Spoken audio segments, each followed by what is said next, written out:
ओम नमः शिवाय, ओम नमः शिवाय, ओम नमः शिवाय। शिव पुराण के छठा अध्याय यानी रुद्र संहिता का छठा अध्याय पढ़ने जा रहा हूँ। आप सभी से विनती है कि भगवान शिव जी का आशीर्वाद लेने के लिए इस पूरे अध्याय को पढ़ें, आप इसको सुने। इस अध्याय में ब्रह्मा जी ने नारद जी का ज्ञान वर्धन करने के लिए शिव तत्व का वर्णन किया है कि शिव तत्व है क्या। चलिए हम भी इसको पढ़ते हैं और सुनते हैं। ब्रह्मा जी ने नारद जी से कहा, हे नारद, तुम सदैव जगत के उपकार में लगे रहते हो। तुमने जगत के लोगों के हित के लिए बहुत उत्तम बात पूछी है, जिसके सुनने से मनुष्य के सब जन्मों के पापों का नाश हो जाता है। उस परब्रह्मा शिव तत्व का वर्णन मैं तुम्हारे लिए कर रहा हूँ।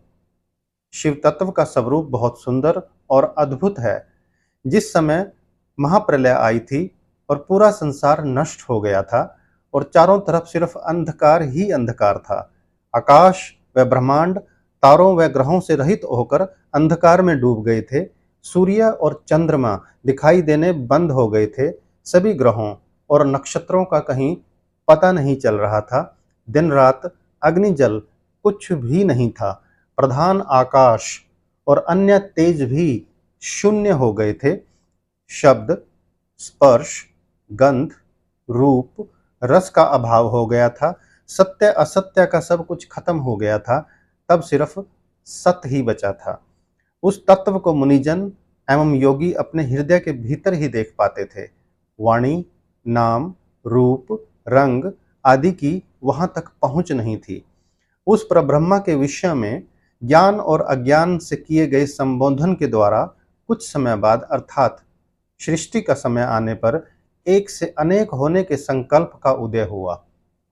तब उन्होंने अपनी लीला से मूर्ति की रचना की, यानी भगवान शिव ने मूर्ति की रचना की।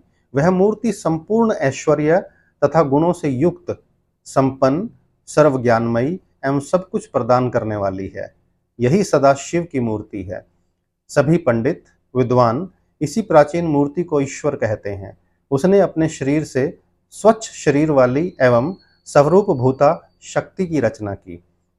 वही परम शक्ति प्रकृति, गुणमयी और बुद्धित्व की जननी कहलाई। उसे शक्ति, अंबिका, प्रकृति, संपूर्ण लोकों की जननी, त्रिदेवों की माता, नित्या या मूल कारण भी कहते हैं। उसकी आठ भुजाओं और मुख की शोभा विचित्र है। उसके मुख के सामने चंद्रमा की कांति भी क्षीण हो जाती है। विभिन्न प्रकार के आभूषण एवं गतियां देवी की शोभा बढ़ाती हैं। वे अनेक प्रकार के अस्त्र शस्त्र धारण किए हुए हैं। सदाशिव को ही सब मनुष्य परम पुरुष, ईश्वर, शिव शंभु और महेश्वर कहकर पुकारते हैं। उनके मस्तक पर गंगा, भाल में चंद्रमा और मुख में 3 नेत्र शोभा पाते हैं। उनके 5 मुख हैं तथा 10 भुजाओं के स्वामी एवं त्रिशूलधारी हैं। वे अपने शरीर में भस्म लगाए हैं। उन्होंने शिवलोक नामक क्षेत्र का निर्माण किया है। यह परम पावन स्थान काशी नाम से जाना जाता है। यानी अब हमें पता चल रहा है कि काशी क्यों प्रसिद्ध है, क्यों इतनी पवित्र है, क्योंकि उसको किसने? खुद शिव जी ने बसाया है। इस क्षेत्र में परमानंद रूप शिव पार्वती सहित निवास करते हैं। शिव और शिवा ने प्रलय काल में भी उस स्थान को नहीं छोड़ा, इसलिए शिव जी ने इसका नाम आनंदवन रखा है। एक दिन आनंदवन में घूमते समय शिव शिवा के मन में किसी दूसरे पुरुष की रचना करने की इच्छा हुई। तब उन्होंने सोचा कि इसका भार किसी दूसरे व्यक्ति को सौंपकर हम यहीं काशी में विराजमान करेंगे। ऐसा सोचकर उन्होंने अपने वाम भाग के 10वें अंग पर अमृत मल दिया। वाम भाग के 10वें अंग पर अमृत मल दिया, जिससे वहां प्रकट हुआ एक सुंदर पुरुष, जो शांत और सत्व गुणों से युक्त एवं गंभीर का आधार अथाह सागर था। उसकी कांति इंद्रनील मणि के समान श्याम थी। उसका पूरा शरीर दिव्य शोभा से चमक रहा था तथा नेत्र कमल के समान थे। उसने हाथ जोड़कर भगवान शिव और शिवा को प्रणाम किया तथा प्रार्थना की कि मेरा नाम निश्चित कीजिए। यह सुनकर भगवान शिव हंसकर बोले कि सर्वत्र व्यापक होने से तुम्हारा नाम विष्णु होगा।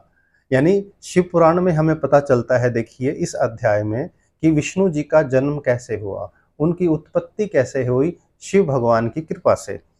तुम भक्तों को सुख देने वाले होगे, तुम यहीं स्थिर रहकर तप करो, वही सब कार्यों का साधन है।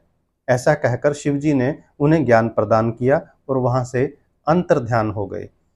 तब विष्णु जी ने 12 वर्षों तक वहां दिव्य तप किया।